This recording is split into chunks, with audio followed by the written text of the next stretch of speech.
This is Democracy Now!, democracynow.org, The War and Peace Report. I'm Amy Goodman with Aaron Mate.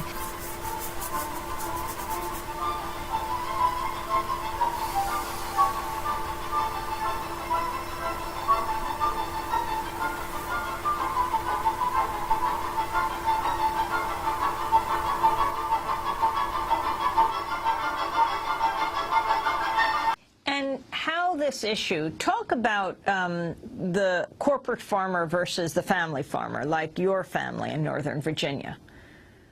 Well, you know what's happened over the past several decades is that it's become increasingly impossible for farmers to make a living. And I mean even mid-size and small commodity farmers. We have fewer than 1 million family farmers left. And if you look at what a mid-size family farmer, and I'm talking about commodities, corn, wheat, and soy, they make on average $19.2 thousand, and shockingly, half of that is from a government payment. Now, there is a movement for community-supported agriculture. You know, I'm lucky. I grew up on a farm. I inherited my family's farm, but my farm is 45 miles west of Washington, D.C., where there's a huge market for foods that are grown with organic practices, where people want to bring their children out to see a farm. Now, that's very different from the vast majority of farms in this country. Only 1/3 of the farms in this country are anywhere near a metropolitan area. We need to shape a food system that allows farmers to make a living and transition into a sustainable farming future.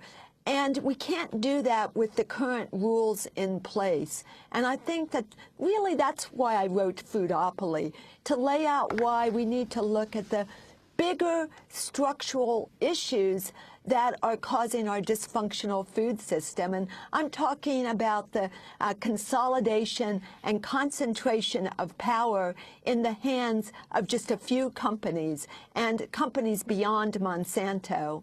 Well, one of those companies is Walmart, and you have a chapter called Walmarting the Food Chain. Can you talk about this? Well, over the past few years, since it's the past few decades, since the Reagan administration eviscerated antitrust law, those are the rules that prevented companies from getting too big, from buying their competitors, from concentrating power in the hands of just a few companies. Since that time, we've seen the grocery industry consolidate. We now have 4 grocery stores that control 50% of sales, and in many areas, 70 to 90% of sales. Walmart is the very largest. 1 out of 3 grocery dollars is spent at Walmart. And if you look at the economic impact, the Walmart heirs have as much wealth as the bottom 40% of Americans.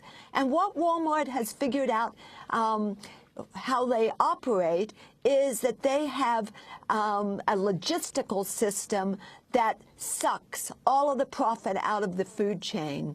So one thing is that they need enormous volume. So they would much rather deal with a giant meat packer like Tyson than a lot of smaller family farms or even mid-sized farms. They have a system where they force their suppliers to use their IT system to track their own inventory, to use all of the contracting requirements that they put into writing. In fact, there are no contract negotiations with Walmart.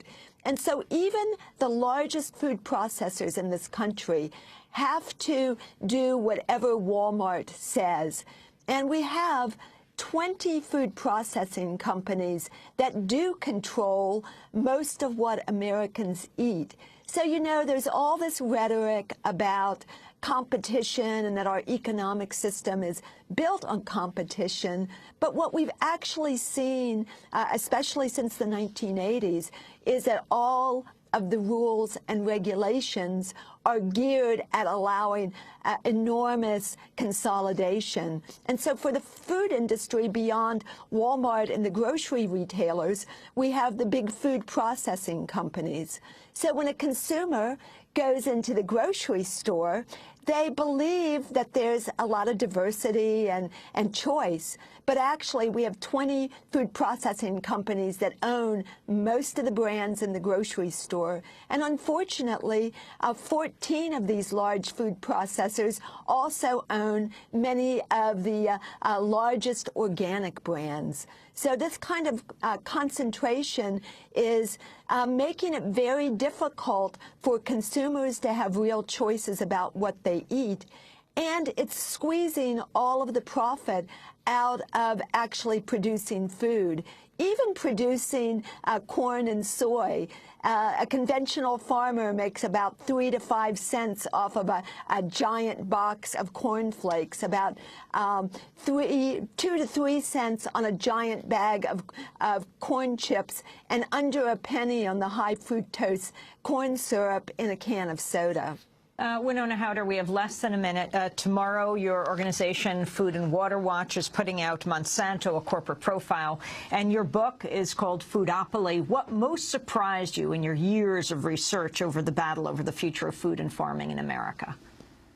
I think it's the inability of farmers to really change what they grow because of their investment in their equipment, because of the lack of a fair marketplace, because of the adverse weather in large parts of this country where it's difficult to compete with California. And I think it's also the impact of the so-called free trade agreements on our food system and the offshoring of food production and the impact that's had on consumers and on farming in this country. I want to thank you very much for being with us. Winona Howder, Executive Director of Food and Water Watch, her recent book, Foodopoly, The Battle Over the Future of Food and Farming in America. We will link to your new report that's coming out tomorrow, Monsanto, a corporate profile. That does it for. Thanks so much for watching this report from Democracy Now!, your daily independent global news hour. We don't accept advertising or corporate funding, but rather rely on donations from viewers like you.